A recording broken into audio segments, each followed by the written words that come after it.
I'm anticipating we're going to have a fun conversation with this one today. And I was thinking about this because honestly, I like lists. I think as people, we like lists, right? We want to know Yep. how things kind of fit into the realm. And I like this one really because we're going to talk about mistakes that loan officers make, right? Mortgage loan officers in particular.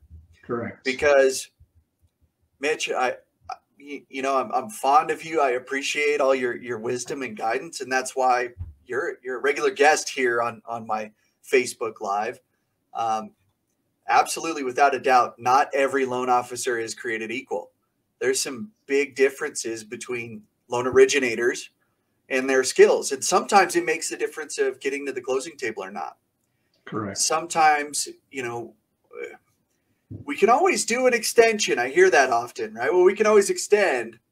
And that drives me nuts. I hate that cavalier attitude when it comes to the contract because the seller or buyer, they don't have to do anything, right? They can absolutely hold to the contract. And I've seen that position where maybe it's cost somebody their earnest money because somebody wasn't on top of the ball, right? So, so we're going to talk about 10 mistakes, 10 common mistakes. This isn't like the top 10, right? It's just 10 that you found pretty frequently that loan officers make mistakes around. So one, if you're a loan officer watching this, take note, right? Because Mitch has been doing it a long time, does it really well.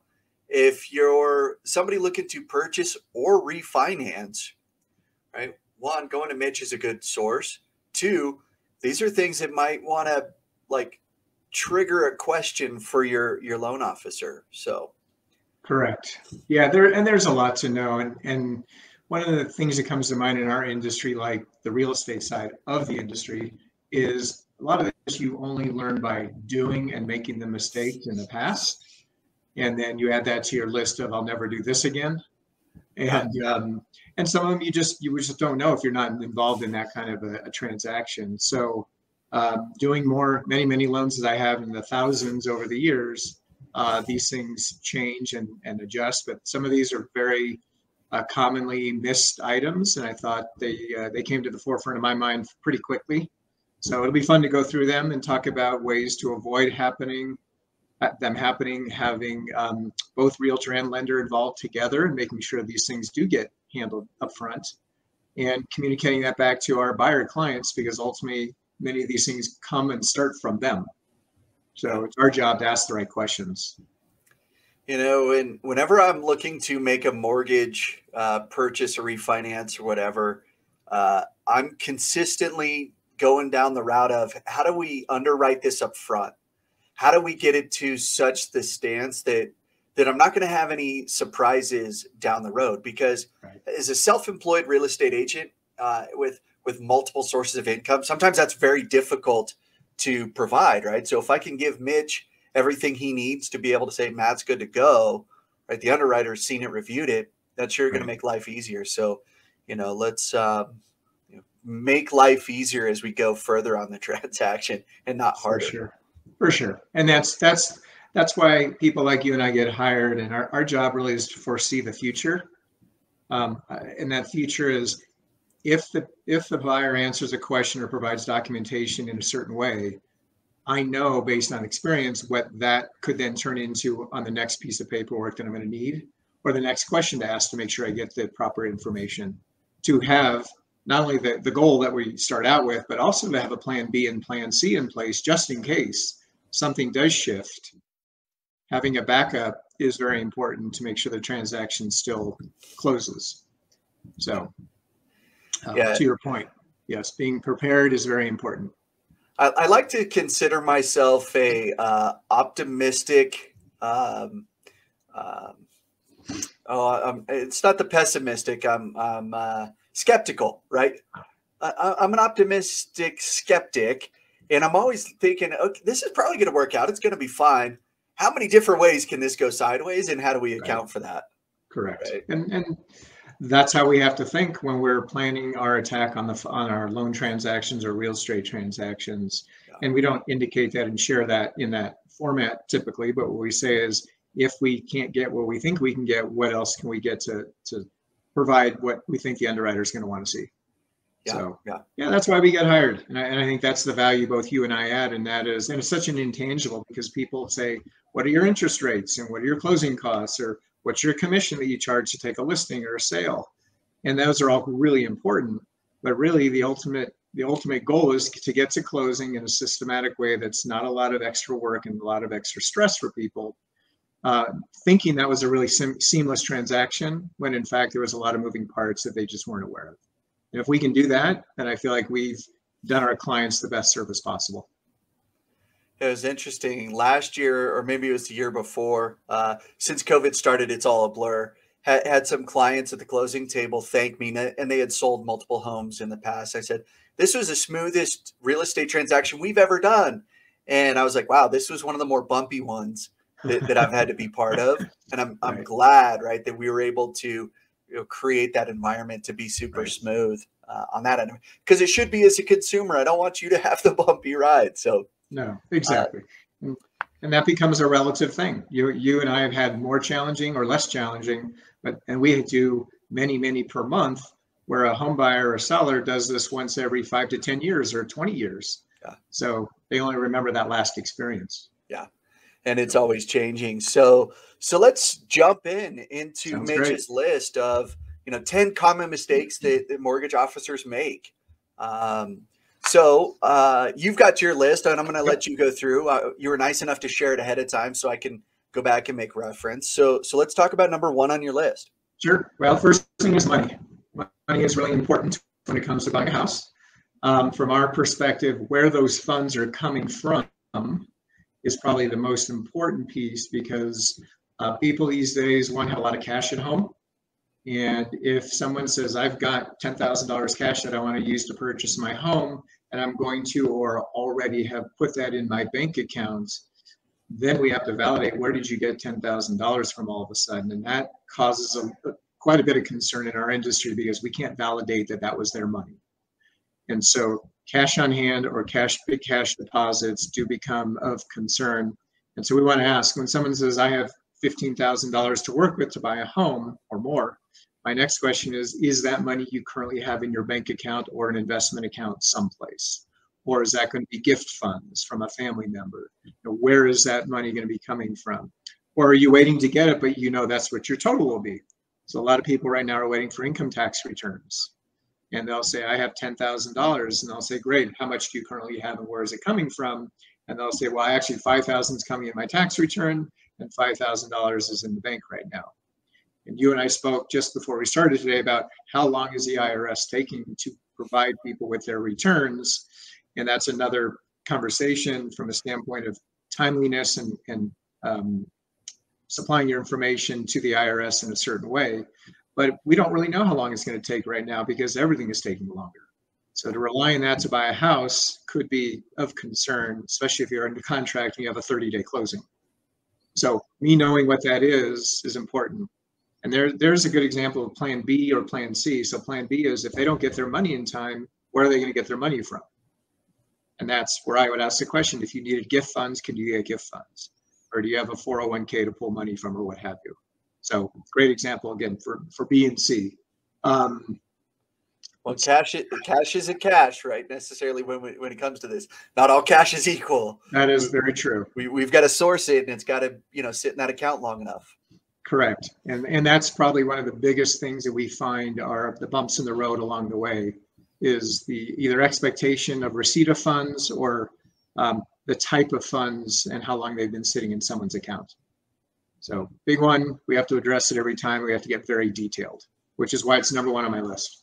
Yeah, where the money comes from matters Yes. for probably a multitude of reasons. One that jumps to my head is just money laundering, right? We got to make sure we know where the money's coming from. When I say we, it's not really me, right? I'm not an investigator. I'm not investigating anybody's money laundering habits, but the government sure wants to know. Well, they do. So it reminds me of the movie where there was show me the money. Show me the money and where it came from. that's the lender caveat. Yeah. Where did it come from? So exactly. So yeah, sourcing and finding out where the funds are early in the transaction, because at some point it comes up when the underwriters, Right. right? These are all things we want to make sure get addressed early on in the process. This is even before you go out, show property, or go into contract, for sure, Mm-hmm. because it could be the item that causes the transaction not to close. Yeah. And we definitely don't want to set it up that way. Yeah, So, without a doubt. So let's move on to number two, right? Yep. So number two on your list. Yeah, I was sitting at closing several months ago, and we do have a kind of a set email that says, at time of closing, here's how you can provide your funds to the title company, who ultimately is in receipt of funds for the buyer, the seller, the lender, the realtors, everybody involved. And the way money goes to a title company will either be a wire, which again, wire fraud and all that's another conversation, or two, a cashier's check, depending on the amount of the cashier's check, and if a title company will allow for a cashier's check to come as their form of closing numbers.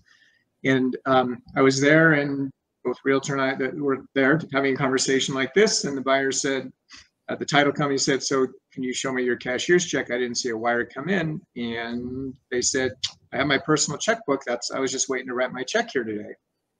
And both realtor and I looked at each other and said, we both sent an email out, and I guess we should have picked up the phone. Yeah. And so thank goodness they banked at a large bank that was across the street. Coincidentally, they closed, they went and got their cashier's check, came back, and it closed fine 15 minutes later.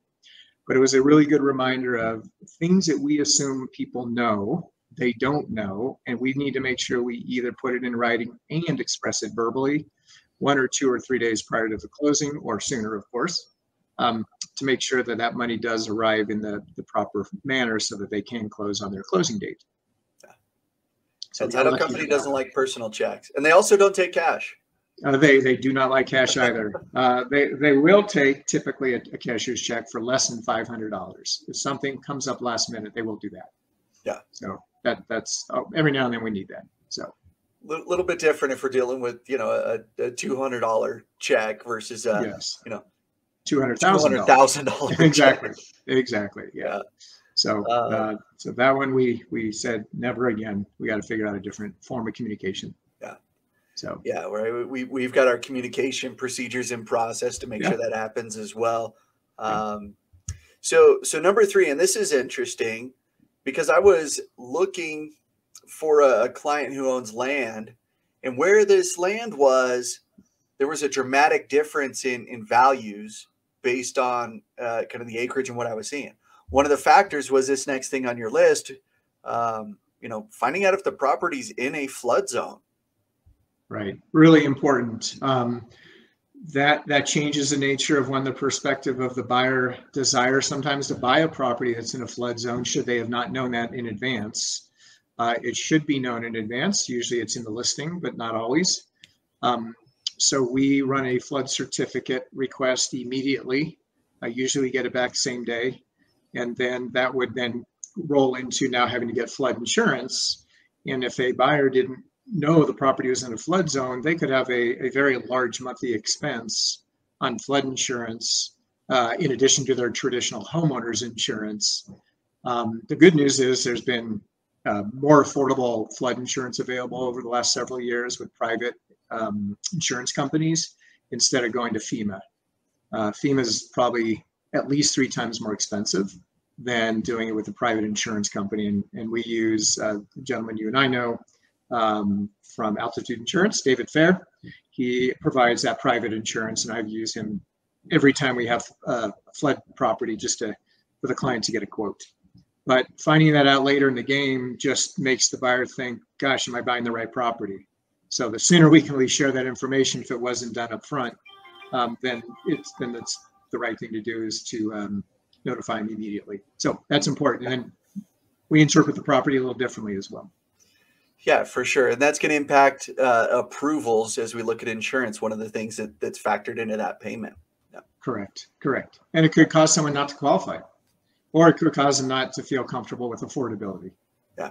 So very important. All things we got to find out earlier on in the process as opposed to later. Now that we can't do that before we find the property necessarily. I mean, we can pull up the map and say, right, these are the homes not in a flood zone, which Right. is a majority of properties, right? This is still something that comes up. Correct. Correct. Cool. Yep. So number 4 on your list, and this is interesting for small business owners. Mm-hmm. Yeah, really important piece. So initial conversations I have with clients for what we call becoming pre-approved. One of the questions is, what kind of work do you do? How long have you been doing that work? And are you an employee or self-employed? And oftentimes people who are self-employed have something, corporations called S corporations, which are sole proprietors. They own it by themselves. It's just a different tax filing and a tax advantageous filing. And they become employees of that company. So they consider themselves an employee. They receive W-2s each year. They get a pay stub each month or every 2 weeks, like an employee would, but they're truly actually the owner of the company as well. So if we ask, are you an employee of the company? They say yes, we get W-2s and pay stubs and we're good to go, until such time we find out that they're in fact the owner of the company, which now makes them self-employed, which then change the nature of how we interpret their income. Mostly, this will be a very detailed piece of it, but mostly it's about the most recent year of income taxes that have been received and income earned. But now they have to fall in the category of self-employment, which requires personal tax returns, corporation tax returns, business bank statements, et cetera, that we wouldn't have gotten if they were truly an employee of a company. So asking the question, are you an employee or are you an employee of your own company? That's the second piece to that question.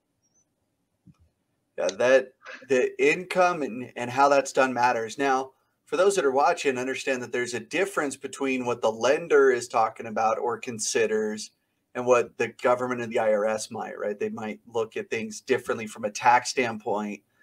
Let's not confuse the two by saying there needs to be consistent. Correct. So again, another question that gets asked up front, and we just work within the parameters that we have to work with. Sometimes we say to a client, I see you received your W-2 for 2021. Have you filed your actual S Corp or business tax return yet? And if they say no, then we actually can't use that income until they file those tax returns. So we may then say, if your returns are done, go ahead and file it, then we can use that income for qualifying. Yeah, and again, back to an earlier comment, right? Let's electronically file for our tax returns. Yes, electronically filing. Speed up that process. It will speed up the process. And that actually ties into number 9 on the list. I think we'll bring that up too.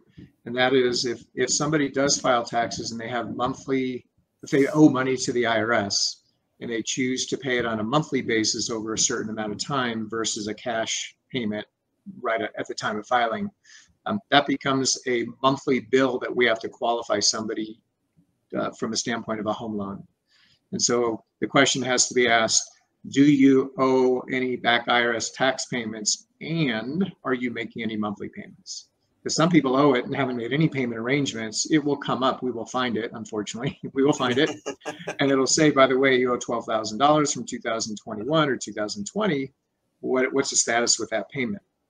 So that's another one that pops up, sometimes too late in the game, and then could cause inability to qualify because we have to include that payment.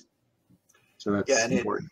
It's interesting as a listing agent, when I'm having a conversation with a lender and things like this have come up, my question is always, why didn't we find this out earlier on in the process, right?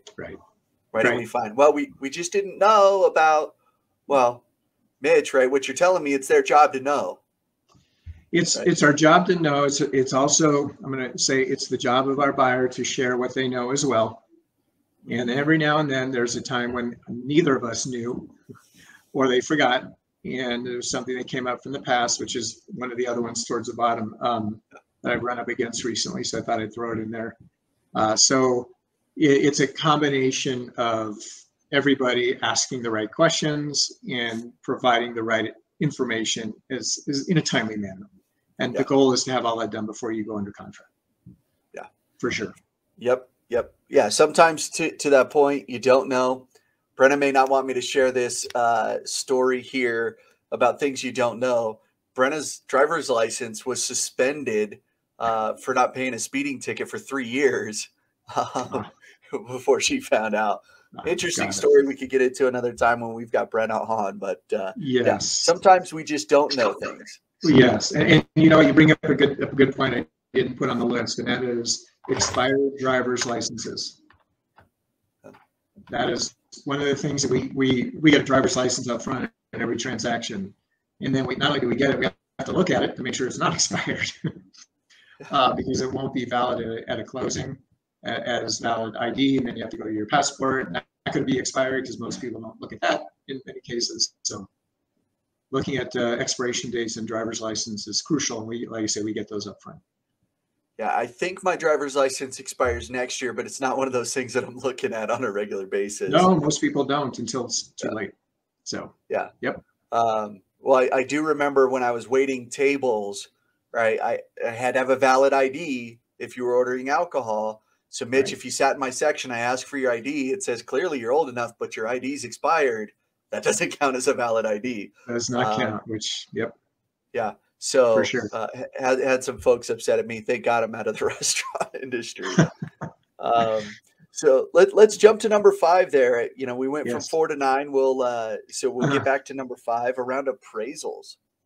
So it's not just one standard appraisal? No, there's actually several different kinds of appraisals that are required based on the loan type or the property type. And so if somebody is buying a home and using, for example, in their VA entitlement, we would need a VA home loan ordered. If they're using a conventional loan, which is a typical Fannie Mae or Freddie Mac loan, which are the most commonly used, we would need to use that type of an appraisal. If the property is a home versus a condominium versus a townhome, those are 3 different types of appraisals. And sometimes the confusion comes in where you might have a townhome, but it's actually legally a condominium. And so you have a townhome style condominium. And if we don't know that up front, we as the lending side will order the appraisal as a townhome. And in fact, it should have been a condominium. So it can get cleared and fixed and revised, but that's after the appraisal comes back in and the appraiser says, by the way, this is actually a condo. It is not a townhome, or you asked them to do a townhome, but it's actually a condo. So that just causes some delays. You know, we don't want to have delays. We want to make sure they're using condo comparables versus townhome comparables if it's really a condo. And so it's really important to do that. The other part of that is if someone's buying it as a rental property, as an investment property, there's a requirement to get a rental survey for that kind of appraisal. And that is where the appraiser does kind of an analysis like an appraisal is on rents for homes that are similar to the subject property that the client is wanting to buy as a rental property. So they'll provide us with how much rent they might get, as well as what's called an operating and expense report, which is, well, if you own this home, your utilities and maintenance might be about this much money. And here's how much you might end up with each month after these general expenses.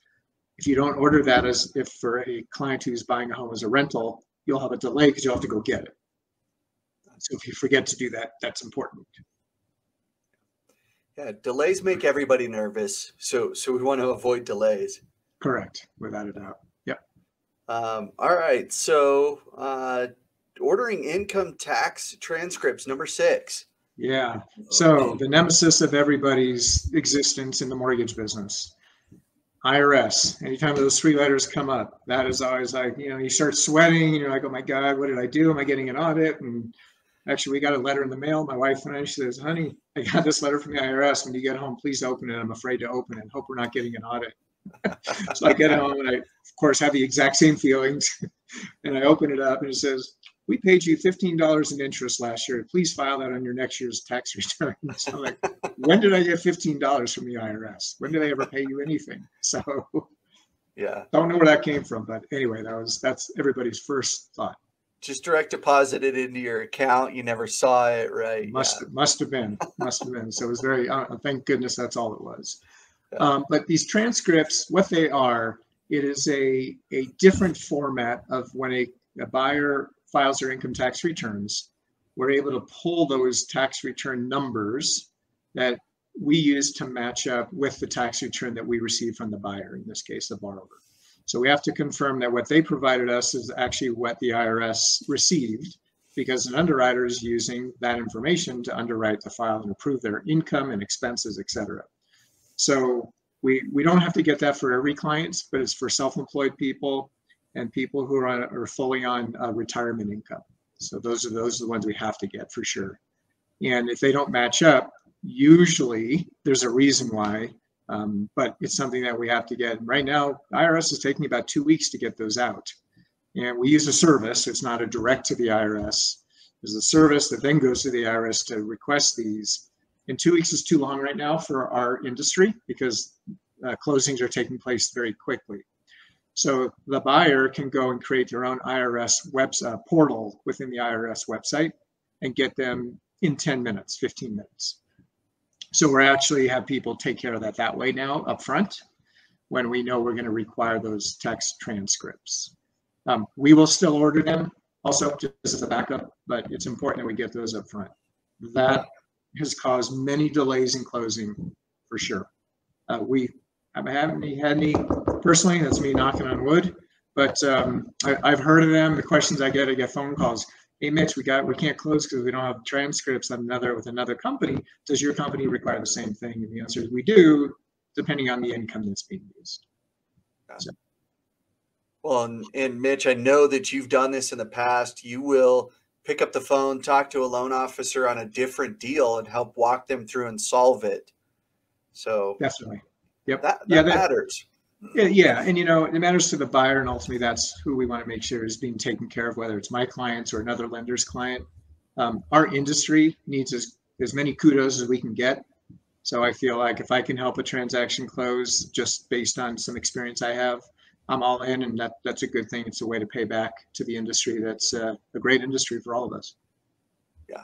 So. But the smarter we all get, the easier this becomes on everybody, right? Everybody's got the same goal. Let's help people buy and sell the real estate. And, correct. Try to take all the complexities and make it simple for them and easy. So exactly. All right. So number 7, let's talk about mistakes that loan officers make. Here with number 7. All right. Lucky number 7, income and commission income. Kind of speaks to you and I, because that's how we make our livelihood. So there are a lot of people who have income that is not just base salary. Some have commission, some have bonus, some have, they're called RSUs. They're restrictive stock units that they get for working for many of the high-tech companies, get paid that way. And that is income that we have to make sure is usable. So when we're interviewing a buyer and reviewing their income sources, if I say to them, could you please share with me what your annual income is or monthly gross income? And they say it's $12,000 a month or $120,000 a year. I ask them if they can please break that down, if there's any kind of overtime bonuses, commissions, RSUs, if I know they're working for a high-tech company that get paid that way. And oftentimes it's, well, my base salary is 80, and I get X amount of dollars for bonus as long as we meet our numbers. And then every now and then I get a commission from something. So we really have to break down the detail of what the income really is created from so that we're using the right numbers. And the last thing you want to do is use somebody's bonus income if they just started receiving it in 2022. It's not enough history of receiving it to actually qualify using that income. So those variables are crucial, and asking the right questions. The lender is going to look at bonus income a little bit different, or commission income versus a salary hourly type income, right? So knowing how that breaks down matters. So.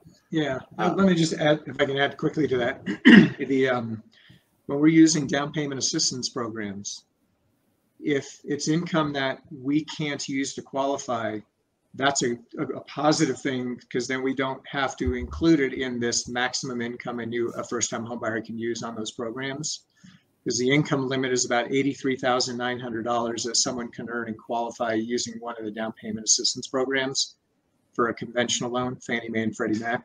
And if they say, well, my base salary is 70, but I make 15,000 in bonus, and I've only received bonus 1 year or the last 6 months, that total is 85,000.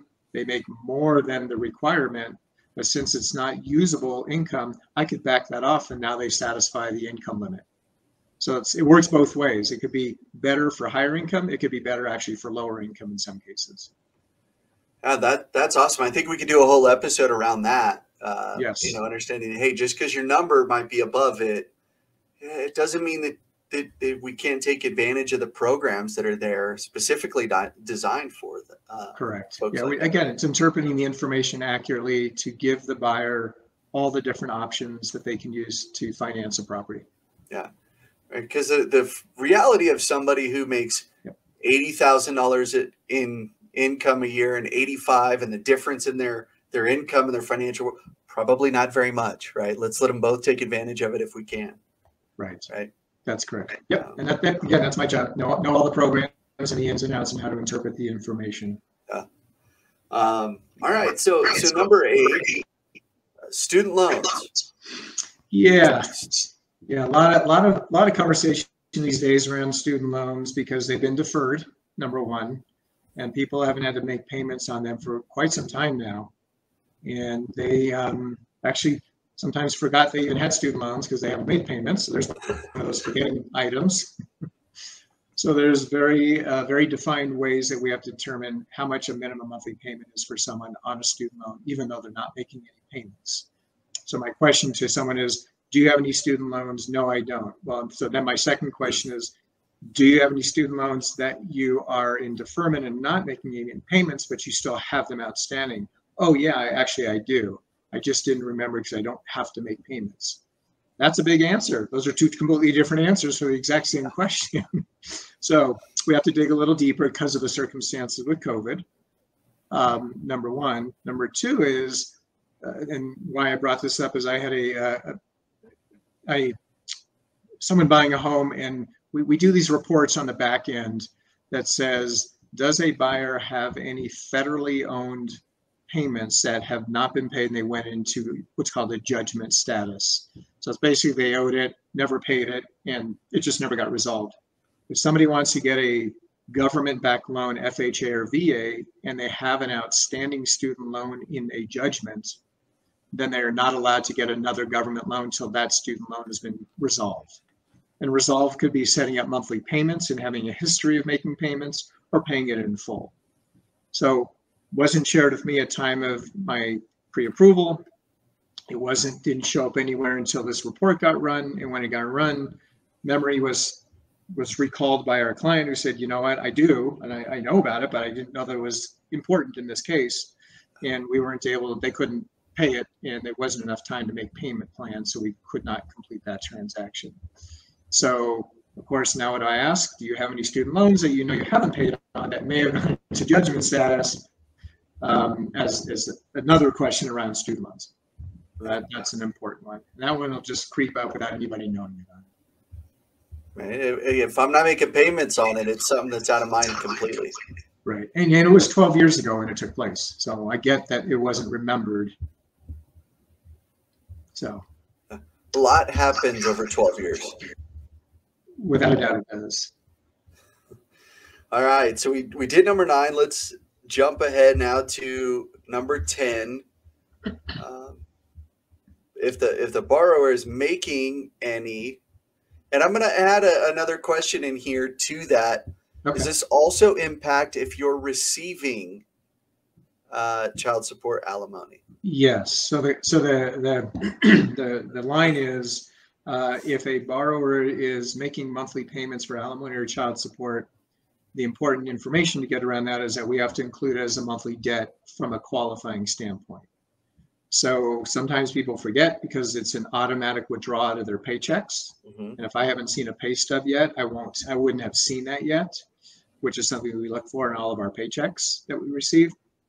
But if it's gone through the registry, it's just it's just deducted every time. I don't think about it. And actually I forgot to mention it. I get that because they just forgot. It was an automatic thing. So that's important to ask that question. The other question around that is, and how much longer will you be required to make those payments? Because if there's less than a certain amount of time frame, it's typically 10 months. If there's less than 10 months remaining on those payments, then we do not have to include that in qualifying for a client. So there is some very fine defined timeframes that are important to also ask a follow-up question if they are making it. Your comment is, what if you're receiving alimony or child support? There's also defined guidelines around that. So as long as we can show 6 months of receipt of the child support or alimony, and it's going to continue for a minimum of 3 years from the day or the month you do your closing of the transaction, we can then use that for qualifying as actual dollar for dollar income. So that's the other way of using it.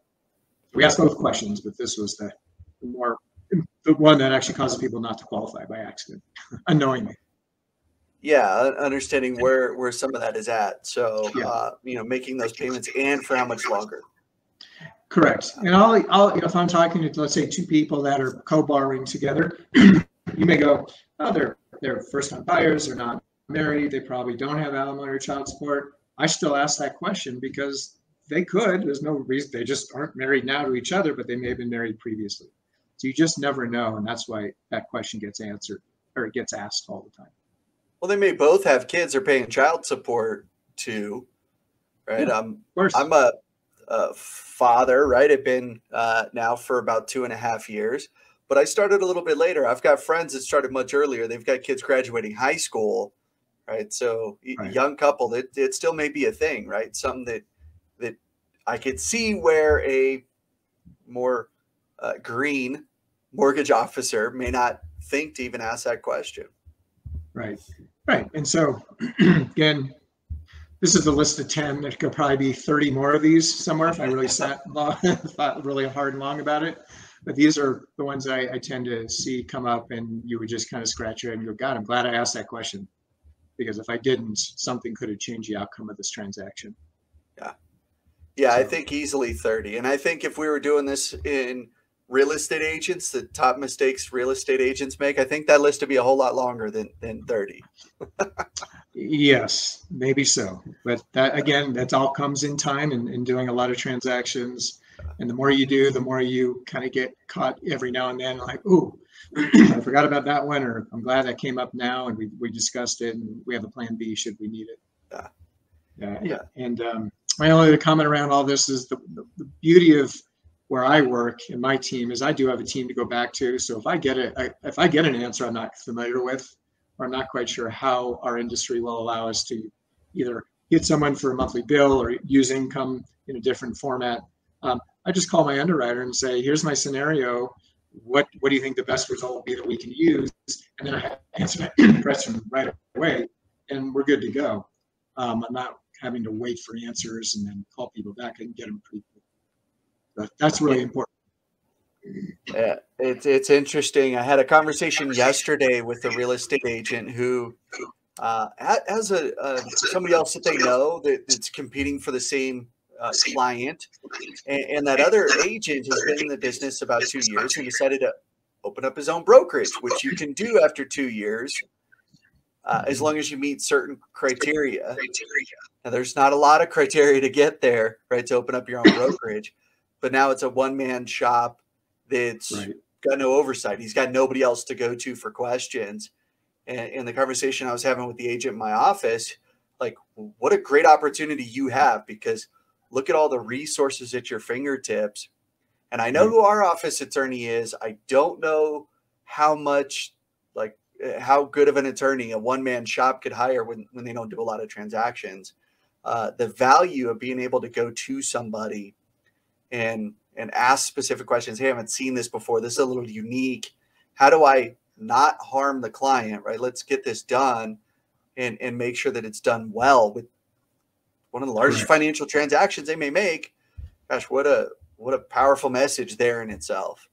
Right, exactly. And we have the same way. I'm not a mortgage broker. We're a direct lender. So we have these resources to pull from on our team. It's a phone call, it's an email, it's a text, whatever we need to do. And it's all in taking care of our clientele. And if we've made a mistake, we come back and say, hey, I thought the rule was this. We found out it's this. Here's our other option we can work with. Can we make this work on your end? And, we're all human beings. Things happen. This list of 10, it happens. It happens probably every day, somewhere along the way with somebody. The goal is to try and foresee those, like we talked about earlier in the conversation, and kind of predict the future with the answers that I receive when I ask my questions in the initial pre-approval process. So yeah, it's fun. It's like putting a jigsaw puzzle together. So it's kind of fun. As we look at these things, it comes from experience. It comes from care, right? You have to care about the outcome and care about it being a smooth transaction. Otherwise, you'll just throw it up against the wall. And hey, sometimes it happens, sometimes it doesn't. We just get through it, and that's never the attitude that Mitch has taken. So it's no wonder why he's prepped and getting these things ahead of time, so that it's just a smooth transaction. And one of the few mortgage officers I know that at least was prior to COVID attending closings.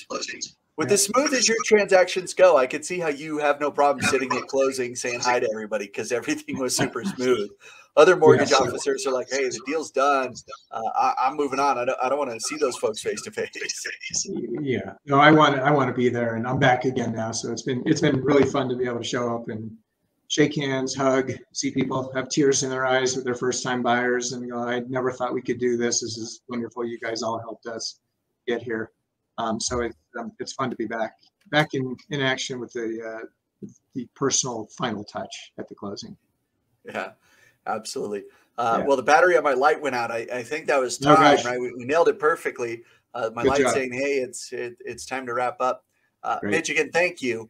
Right, this was a fun one to do, and I think we can add another list. Maybe it's 5, maybe it's 10, but another list of common mistakes so that people can avoid some of those pitfalls there in a future episode. Right, I agree, and I look forward to that. And thanks for inviting me again. It's been another fun journey for the last 40 minutes. It's always nice to think through the things we do every day and say, we do good things for our clients, and it is a lot of work and a lot of effort and a lot of responsibility we take on. But you and I are up to the task, and our clients appreciate it, and we look forward to doing many more down into the future. Yeah, for sure. Excellent. Without a doubt. Well, again, thank you, Mitch. And for those watching, let us know what questions you have for future episodes. Yep. Thank you. All right. We'll see you, Mitch. Take care. Bye, Matt.